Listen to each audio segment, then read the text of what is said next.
Bir neçə gün bundan öncə qətlə yetirilən gəncin bu tip şəklini paylaşıblar. Başqa bir şəkli yox idimi? Görəsən məqsəd nədir?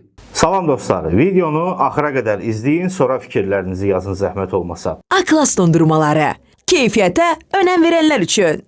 Artıq Çindən istədiyiniz avtomobili daha ucuz qiymətə gətiririk. Ən ucuz bizdədir dostlar. Hətta gömrük eləyib nömrəsi ilə sizə tam təhvil veririk. Sadəcə aşağıdakı WhatsApp nömrəmlə elə bu dəqiqə əlaqə saxlayın.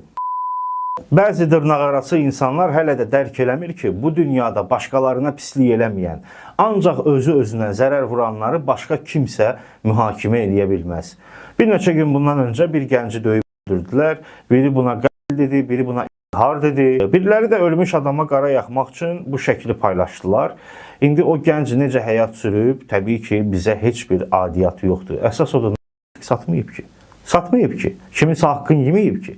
Yəni bunu paylaşan adam demək istəyir ki, bu gənc içki içibsə, ölümünə çox da acımayın. Başqa nə məqsəd ola bilər ki?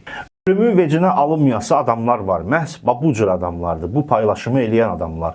Başqasının işinə burun soxan, özlərini dindar göstərib, min cür uğraşdığı eləyən, amma söhbət içkiyə gələndə haram deyən qoyun yığınlarına təbii ki, acımaq olmaz. Mən içki təbliğatı aparmıram, yanlış anlamayın. Mən ikiyüzlü şərəfsizlərin iç yüzünü açıram.